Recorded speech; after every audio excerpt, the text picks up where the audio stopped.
Des jardins dans la Bible, vous en connaissez. Évidemment, probablement que vous pensez directement au jardin d'Éden. Mais bon, celui-là, on ne connaît pas vraiment. Hein. Je n'ai pas pu aller le visiter. Moi, je voudrais vous emmener dans un autre jardin, le jardin du pressoir à huile. Je ne sais pas si vous connaissez ce jardin-là.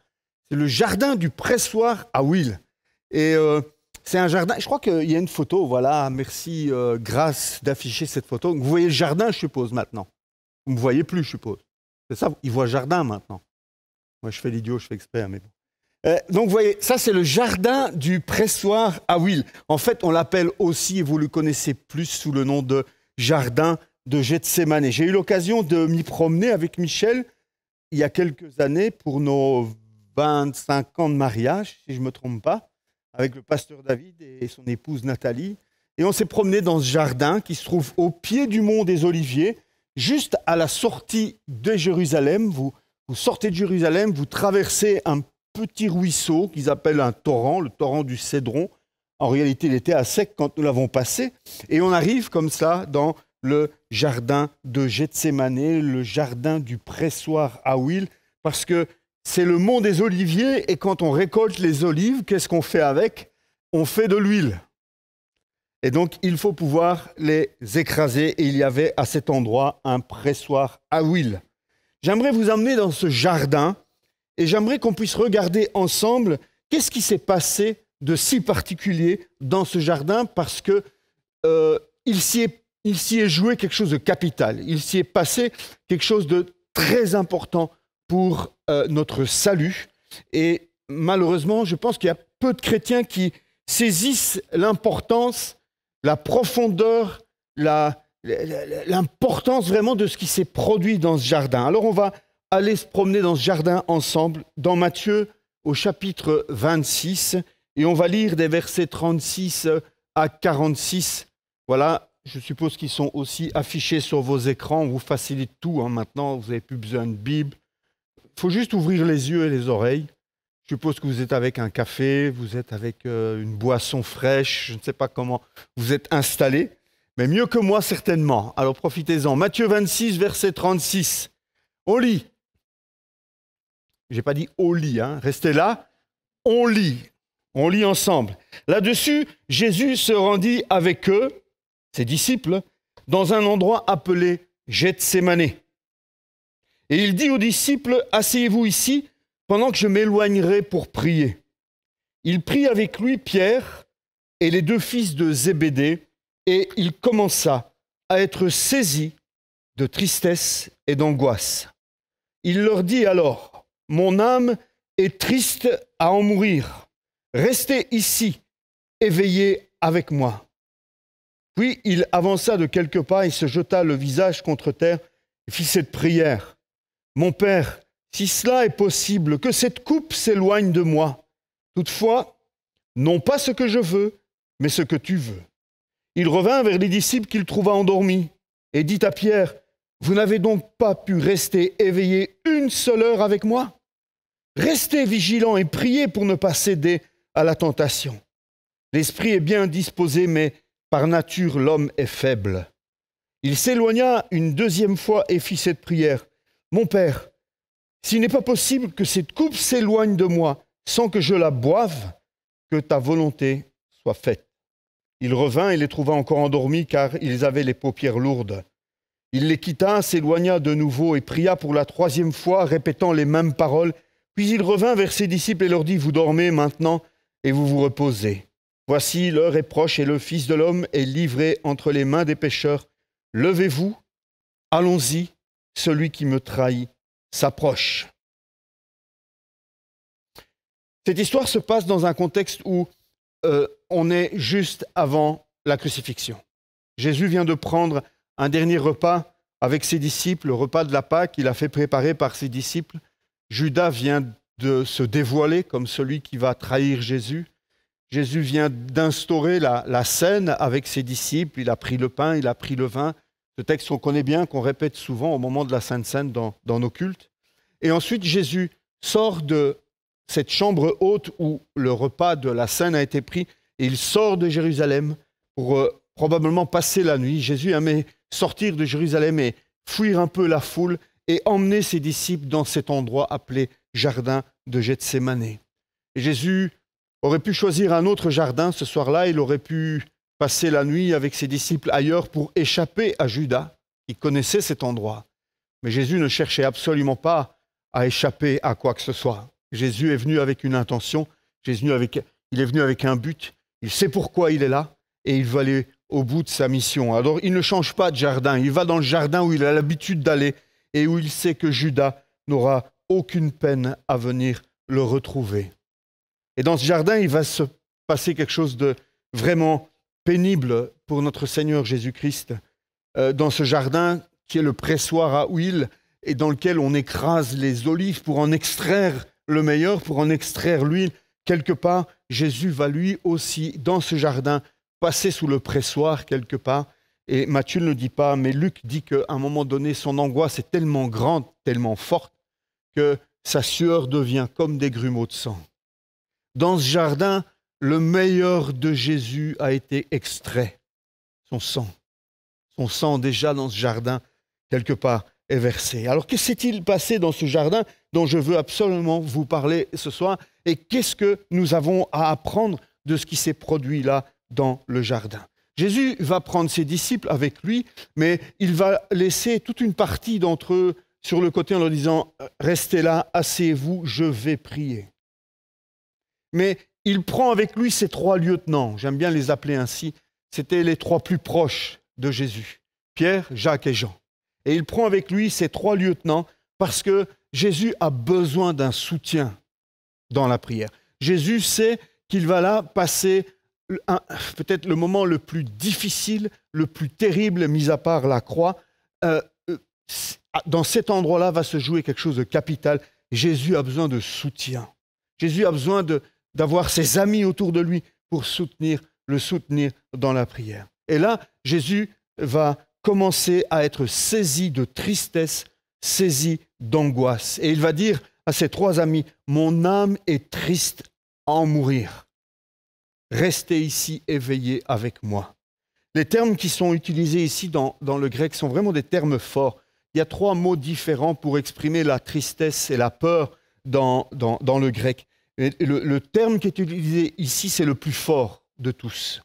Et je pense qu'il nous est impossible à nous de comprendre vraiment l'intensité de la souffrance, l'intensité de la tristesse, des angoisses qui sont venues saisir Jésus. C'est un mot qu'on peut traduire aussi par dépression. Jésus entre dans une dépression profonde. Jésus entre dans un moment d'angoisse profonde. Il est vraiment terrassé par cette angoisse qui vient et qui l'envahit dans ce moment-là, au point que ce sont des grumeaux de sang. Alors pourquoi Jésus vit-il un tel moment d'angoisse?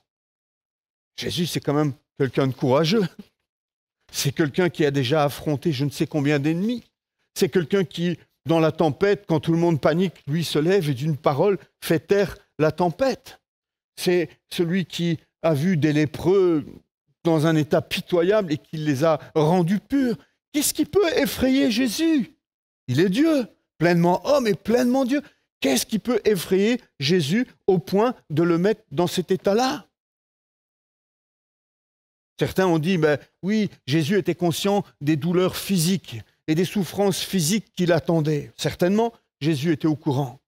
Certainement, Jésus savait qu'il n'allait pas être traité comme un roi, qu'il allait être traité plutôt comme un blasphémateur, comme un usurpateur, comme quelqu'un qui faisait de l'ombre aux chefs religieux, comme quelqu'un dont il fallait se séparer. Et la suite du procès nous le montrera, on en parlera probablement mardi prochain.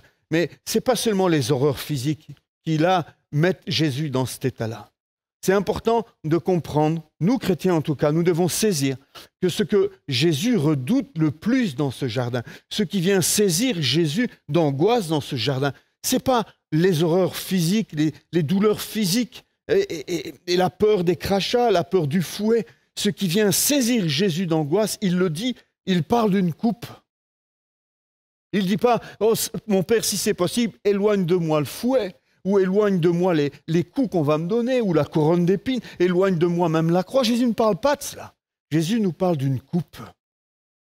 D'une coupe. Est-ce qu'une coupe, un endroit dans lequel on verse du champagne, un endroit dans lequel on verse un apéritif, est-ce qu'une coupe peut nous effrayer comme cela? Eh bien, cette coupe-là effraie Jésus. Parce que cette coupe-là, ce n'est pas n'importe quelle coupe. Ce n'est pas expliqué dans le Nouveau Testament parce que c'est logique, c'est tellement évident pour le lecteur du Nouveau Testament. Parce que l'Ancien Testament parle de cette coupe. À plusieurs reprises, les prophètes parlent de cette coupe de la fureur de Dieu. La coupe du jugement, la coupe de la colère de Dieu qui est pleine à déborder et qu'il faut que quelqu'un boive pour apaiser cette colère, pour apaiser cette fureur. Il faut que quelqu'un prenne cette coupe. Et Jésus, qui n'a jamais connu le péché, va être fait péché à ce moment-là. Et Jésus est dans ce jardin. Il n'a jamais connu le péché. Il n'a jamais été ennemi du Père. Il n'a jamais été maudit. Mais il sait dans ce jardin que le moment approche où il va devenir péché, où il va devenir ennemi de Dieu, où il va devenir malédiction. La Bible dit « maudit est quiconque est pendu au bois ». Jésus sait que quelque chose d'inconnu va arriver. Des lépreux guéris, une tempête calmée. Mais Jésus, devant cet inconnu, devant cet horrible inconnu qui s'approche, lui qui est saint, lui qui de toute éternité n'a jamais connu le péché, lui qui de toute éternité est fils du Père, ami du Père, en relation parfaite avec le Père, sans venir le moment où il va être séparé du Père, sans venir le moment où il va devenir malédiction pour nous, le moment où il va, il va pas pécher, mais il va devenir péché, il va devenir notre péché, et pas seulement mon péché, il va devenir le péché d'Éric, le péché de Sébastien, le péché de Jérémie, le péché de Daniel, le péché de toute l'humanité. Et pas seulement l'humanité qui vit aujourd'hui, mais de toute l'humanité. Il devient et il prend sur lui le péché de toute l'humanité. Et la colère de Dieu qui est née de ce péché, la colère de Dieu qui est née de la rébellion de l'homme, la colère de Dieu qui est née du mensonge, du meurtre de l'homme, de la rébellion de l'homme envers Dieu, eh bien, à chaque fois qu'un péché est commis, la colère de Dieu, la coupe de la colère de Dieu s'est remplie. Et Jésus sait à ce moment-là que c'est cette coupe-là qu'il doit boire. Mon Père, si cela est possible, que cette coupe s'éloigne de moi. Jésus ne parle pas de la mort. Jésus n'a pas peur de la mort. Je ne pense pas, moi, qu'il ait peur de la mort, parce que lorsqu'il était avec ses disciples, il savait, il disait à ses disciples, et 3 jours après, je le reconstruirai en parlant du temple de son corps. Jésus savait qu'il n'allait pas rester dans le tombeau. Ce n'est pas de ça que Jésus a peur. Les angoisses de Jésus ne viennent pas de là. Les angoisses de Jésus viennent de l'horreur du péché. Et ça, nous avons du mal à le comprendre. Parce que nous naissons dans le péché, nous vivons dans le péché, nous nous baignons dans le péché, nous nous douchons du péché. Le péché, pour nous, c'est naturel. Pour Christ, c'est absolument pas naturel. Pour Christ, c'est quelque chose qui est contre nature. Pour nous, c'est naturel de pécher. Mais pour Christ, le péché est contre nature. Et c'est quelque chose de terrible pour lui de savoir qu'à un moment donné, lui qui est de toute éternité saint, sans défaut, sans tache, la gloire de son Père, va à un moment donné devenir ce péché qui n'est pas de sa nature. Il sait que sur la croix, il va être maudit, il va être ennemi de Dieu et qu'il va prendre sur lui la colère, le jugement de Dieu. Ce qui nous était destiné, frères et sœurs, Jésus va le prendre sur lui. C'est ça qui amène Jésus dans cette angoisse terrible. Il est important que chaque chrétien réalise ce qui s'est passé à Gethsémani. Jésus n'a pas eu quelques frissons, Jésus n'a pas eu quelques frayeurs tout à coup en se disant « Oh là là, ça y est, j'ai fini de faire des miracles, maintenant l'heure vient où on va me crucifier. » C'est plus que cela. Celui qui ne comprend pas, le chrétien qui ne comprend pas ce qui s'est joué à la croix, ne peut pas saisir l'intensité de l'amour, du don de Dieu. C'est important que vous preniez le temps dans vos cultes personnels, dans vos moments de méditation, de vous arrêter à la croix, d'essayer de demander au Saint-Esprit de vous révéler la croix, Demandez à l'Esprit de Dieu de vous faire comprendre la croix, vous faire comprendre ce qui s'est fait à la croix, ce qui s'est passé dans ce jardin. Et plus tu comprends, plus tu réalises l'horreur de ce qui s'est passé à la croix, de ce qui s'est passé dans ce jardin, et plus ton cœur s'élargit, et plus tu es reconnaissant envers Dieu, et plus tu réalises de quoi Dieu t'a sauvé. Beaucoup de chrétiens ne prennent pas conscience de l'horreur du péché. Beaucoup de chrétiens, oui, ils savent qu'ils sont pécheurs, oui, ils ont demandé pardon à Dieu, mais est-ce que réellement nous saisissons l'effet du péché dans nos vies sur la personne du Créateur, sur la personne de notre Père?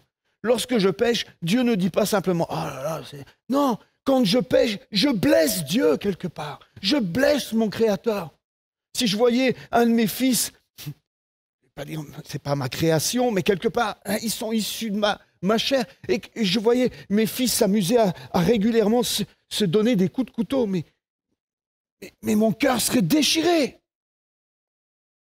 Je crois qu'à chaque fois que nous péchons, nous n'avons pas l'impression de nous donner des coups de couteau.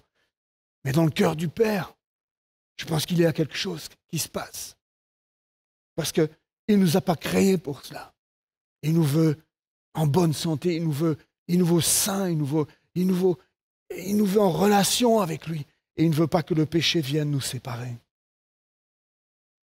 Comprenons donc qu'à Gethsémanée, l'angoisse qui saisit Jésus, elle est liée à la coupe de la colère, elle est liée à la coupe du jugement. Ne relisez plus ce passage simplement en pensant à Jésus qui a peur des fouets, qui a peur d'être arrêté, qui a peur de la croix. Non, c'est beaucoup plus profond que cela.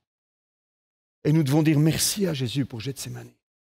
Nous devons dire merci au Seigneur dans nos temps de culte pour ce que tu as vécu à Gethsémanée. Après, il y a cette phrase extraordinaire. Pour moi, je pense que c'est le passage le plus important de ce texte, et j'irai peut-être même plus loin. Pour moi, peut-être les paroles les plus importantes que Jésus ait jamais prononcées pour nous. Il va dire, mon Père, si cela est possible que cette coupe s'éloigne de moi. Et ensuite, il va dire, toutefois, non pas ce que je veux, mais ce que tu veux. Et cette petite phrase, non pas ce que je veux, mais ce que tu veux, pour moi, c'est la parole la plus importante de ce texte et peut-être la parole la plus importante que jamais Jésus ait pu dire en notre faveur. Parce que ce jour-là, si Jésus avait dit l'inverse, « Père, je ne veux plus faire ta volonté. Père, non pas ce que tu veux maintenant dans ce jardin où je suis saisi d'angoisse, mais ce que je veux, délivre-moi de cela. Je passe mon tour, je sors mon joker, non, j'abandonne. » Frères et sœurs, nous ne serions pas sauvés. Et il n'y aurait pas d'espoir pour nous. Nous serions perdus, condamnés. Mais parce que là, dans ce jardin, Jésus a fait l'inverse d'Adam. Adam et Ève, nos ancêtres, ces premiers hommes, se sont retrouvés aussi dans un jardin, aussi avec un choix. Mais un choix pas aussi terrible. Il fallait faire le choix entre... Il fallait renoncer à un fruit parmi d'autres. C'était... Et là, ce premier Adam a dit, non pas ce que tu veux, mais ce que je veux. Et cette réponse d'Adam a amené la malédiction et la mort sur lui et sur toute l'humanité. Dans un premier jardin, c'est joué, non pas ce que tu veux, mais ce que je veux, et cela a amené la mort et la malédiction. Mais dans ce jardin-là, dans celui de Gethsémanée, le deuxième Adam va avoir la bonne attitude. Et il va pas dire à son père, oh, non pas ce que tu veux, mais ce que je veux, mais là, il va dire, toutefois, non pas ce que je veux, mais ce que tu veux. Et cette parole, non pas ce que je veux, mon Dieu, mais ce que tu veux, Dieu, cela a enlevé la malédiction. Cela a permis que la mort soit vaincue et que la bénédiction et que la vie en abondance puissent revenir. C'est pour ça que je vous dis que ces paroles-là, à mon sens, sont les paroles les plus importantes de la bouche de Jésus. Cette parole d'obéissance, ce moment où Jésus décide volontairement d'obéir à son Père, ce moment où il se soumet à la volonté du Père, où il ne regarde pas à lui-même, où il ne regarde pas à ce qu'il attend et qui est horrible. au moment où il s'oublie, où il oublie sa volonté et où il décide de dire « Père, non pas ce que je veux dans mon angoisse, dans ma souffrance, mais ce que tu veux ».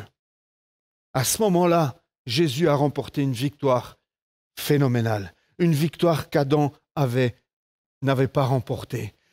Pour moi, c'est dans le jardin de Gethsémani que déjà une victoire extraordinaire se produit. Jésus renonce à lui-même. Jésus renonce à faire appel à 12 légions d'anges. Vous savez, quelques instants après, Judas arrive avec une troupe d'hommes en gourdin, en épée, et Pierre va sortir son épée, couper l'oreille de Malchus, et là Jésus va lui dire, enfin, il va réparer les dégâts, comme il fait tout le temps avec nous quand on fait des âneries.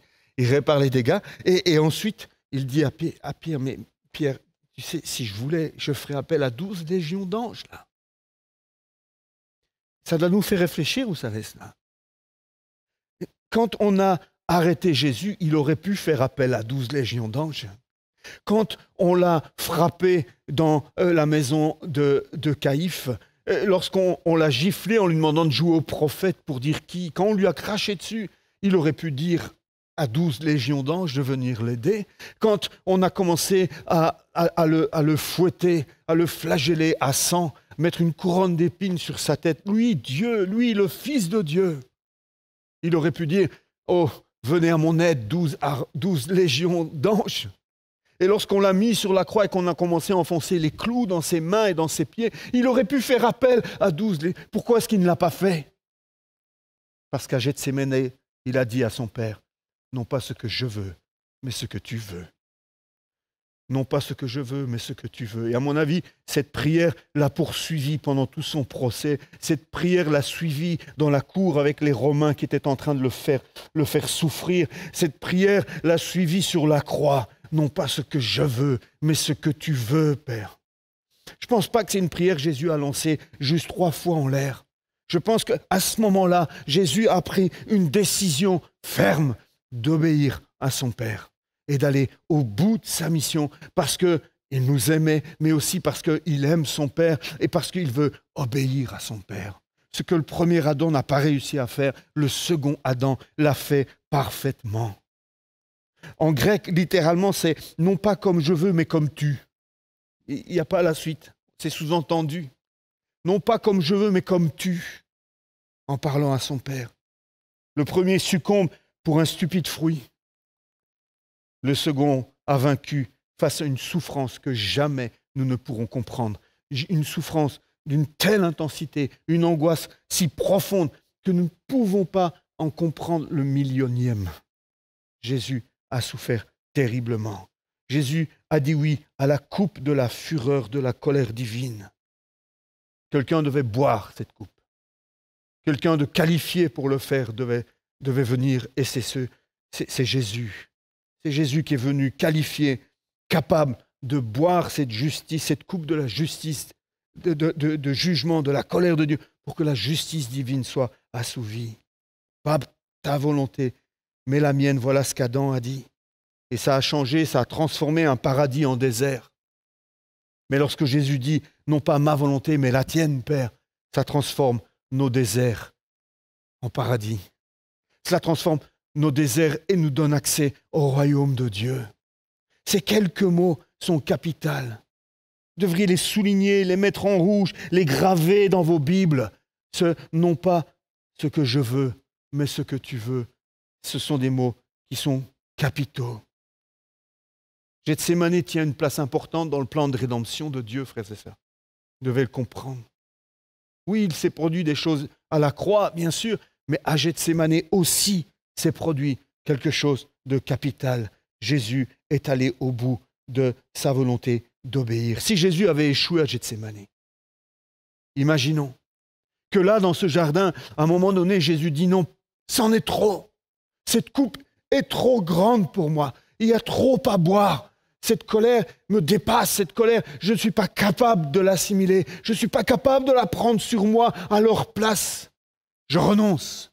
Que serait-il passé, frères et sœurs? Il n'y aurait pas eu la croix, tout simplement. Il n'y aurait pas eu la croix. La croix aurait été vidée de son sang. C'est la dans ce jardin, que Jésus décide d'être arrêté. D'ailleurs, à la fin du texte que je vous ai lu, il se lève et il va lui-même vers Judas. Et on verra la semaine prochaine, dans le procès, ils trouvent toutes sortes d'excuses, ils essayent, ils n'arrivent pas à le trouver coupable. C'est Jésus lui-même qui va leur donner le chef d'accusation. Jésus sait pourquoi il est là. Et s'il accepte d'être arrêté, frappé, humilié, torturé, flagellé, crucifié, sans faire appel à ses 12 légions d'anges à sa disposition, c'est parce qu'il voulait faire la volonté de son Père. Je crois que le combat sur la croix a d'abord été gagné dans la prière et dans les larmes à Gethsémani. Ça, c'est une leçon qui nous est donnée ce soir par rapport au salut de Dieu et ce qui s'est passé à Gethsémani. Mais ces paroles, non pas ce que je veux, mais ce que tu veux. Ce sont des paroles qui devraient aussi se retrouver dans la bouche des chrétiens, aujourd'hui encore. Cette parole reste d'actualité pour toi et pour moi.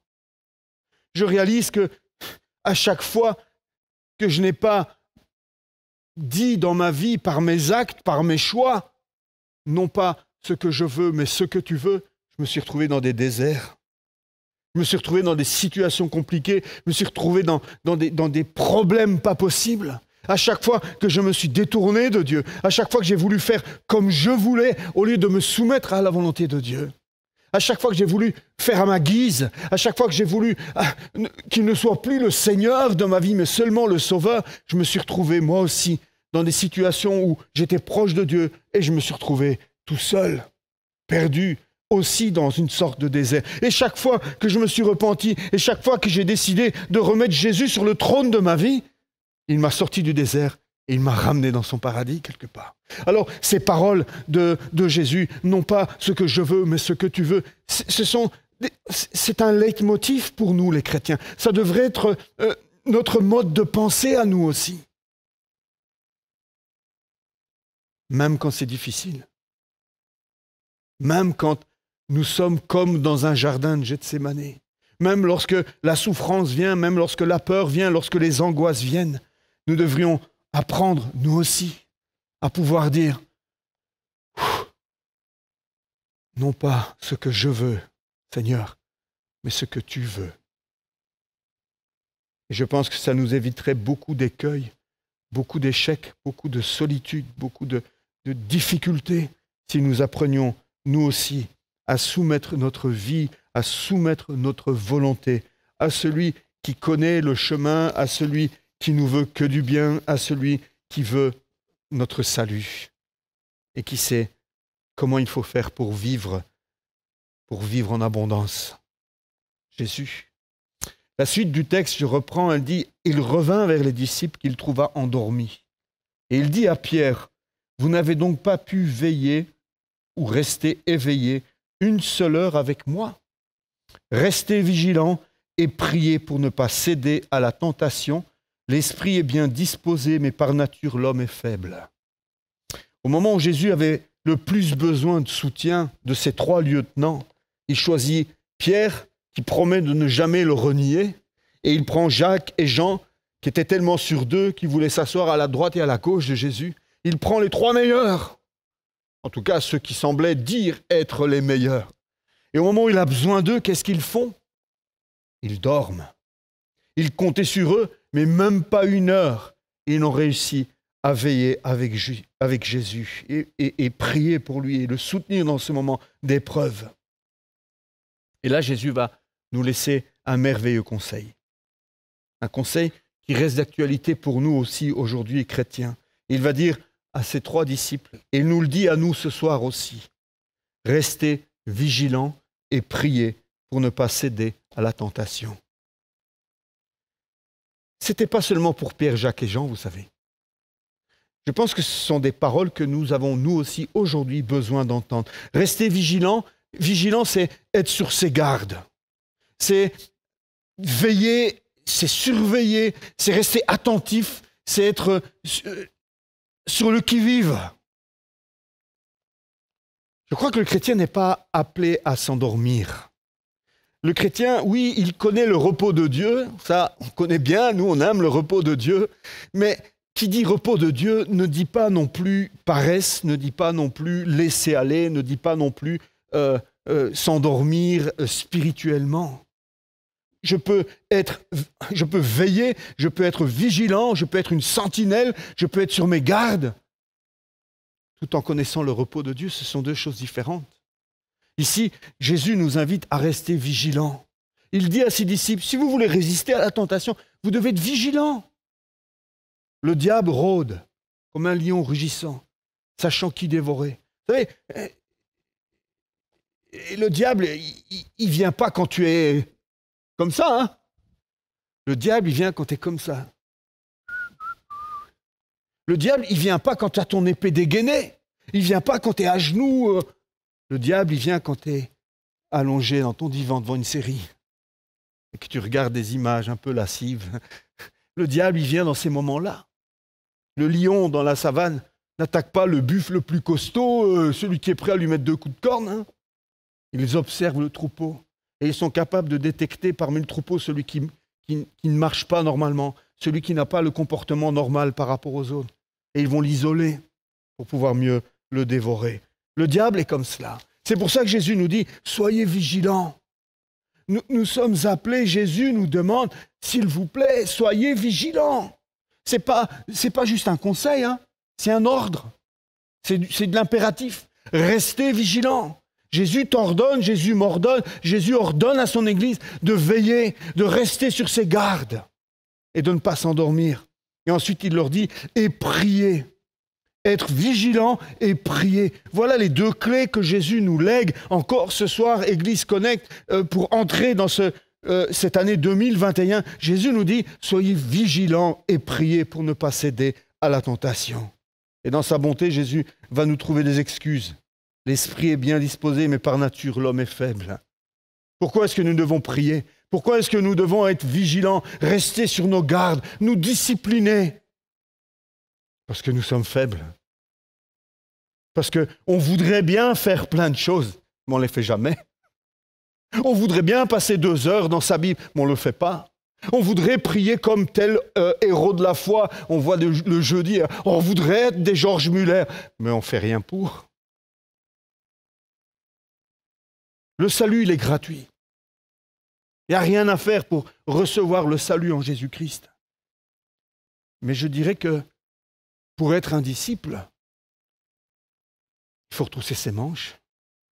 Pour être un disciple, il faut payer le prix.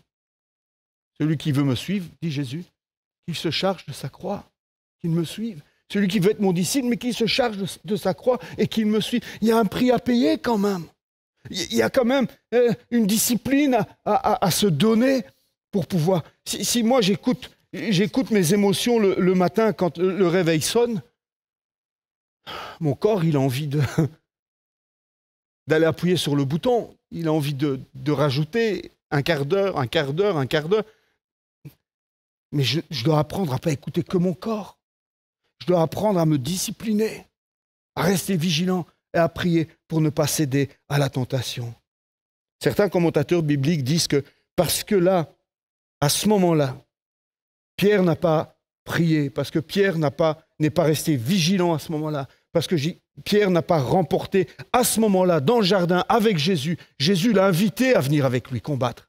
Jésus sait que Pierre va le renier. Jésus a prévenu Pierre et Jésus propose à Pierre, selon certains commentateurs, une occasion ici de se fortifier pour tenir bon et ne pas le renier.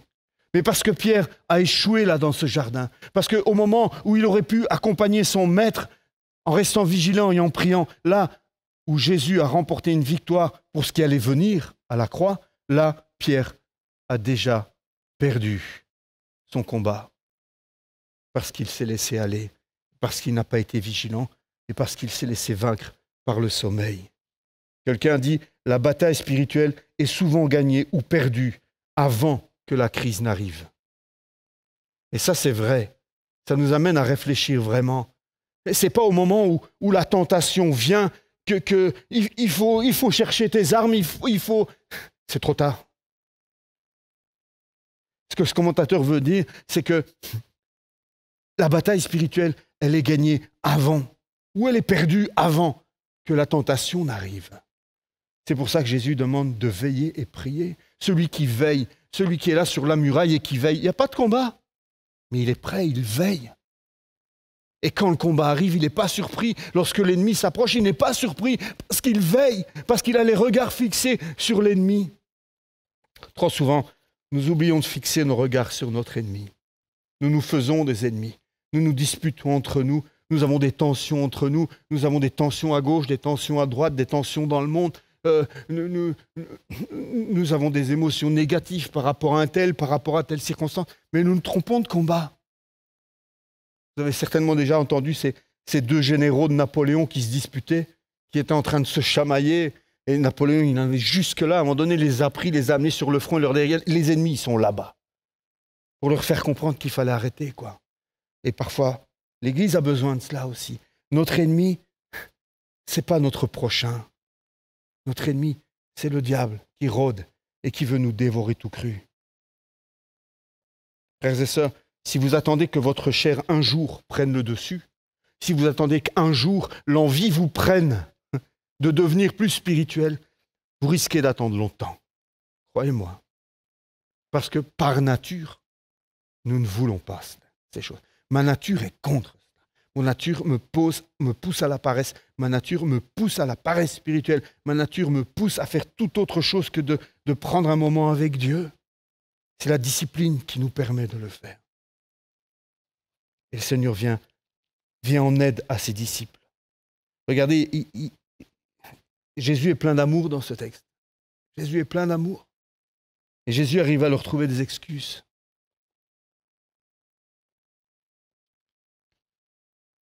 J'aimerais que ce passage de cette agonie de Jésus à Gethsémane et cette parole de Christ, non pas ce que je veux, mais ce que tu veux, puisse vous impacter ce soir et puisse vous encourager à vous rappeler du pacte que vous avez passé avec Jésus. Devenir chrétien, c'est demander pardon pour nos péchés et c'est faire de Jésus notre sauveur. Mais pas seulement. Devenir chrétien, c'est aussi renoncer à soi-même et faire de Jésus notre Seigneur. La première partie est assez aisée à vivre. C'est Jésus qui l'a fait. C'est un cadeau à recevoir. La deuxième partie est plus difficile parce qu'elle nous amène tous les jours à mourir à nous-mêmes. C'est tous les jours que je dois renoncer à moi-même. C'est tous les jours que je dois me rappeler non pas ce que je veux, mais ce qu'il veut. C'est ce que je lui ai promis. En l'invitant à devenir le Seigneur de ma vie, j'ai promis à Jésus que c'est lui qui régnerait sur ma vie. J'ai fait ce pacte avec lui. Il me sauve de mes péchés, il me purifie de mes péchés, il porte mes péchés à la croix, il me donne un vêtement de justice, je suis sauvé, mon nom est inscrit dans le livre de vie. Mais il y a aussi l'autre aspect où je décide de ne plus faire selon ma volonté. C'est ça qui m'a amené dans les problèmes. C'est ça qui, dans ma vie antérieure, m'a amené dans toutes sortes de tracas et de difficultés. C'est ça qui m'a amené à pécher. Mais lorsque je reçois Christ, je reçois son salut et je fais de lui le Seigneur de ma vie. Et c'est lui qui décide. Et c'est lui qui dirige. Et plus tu grandis en maturité, plus tu grandis à la ressemblance de Christ et plus ta volonté est soumise à Jésus. La croissance chrétienne, c'est ça aussi quelque part. C'est toujours plus de lui et moins de moi, comme Jean-Baptiste l'avait bien compris. Il faut qu'il croisse et que je diminue. Qu'en 2021, nous puissions tous vraiment diminuer.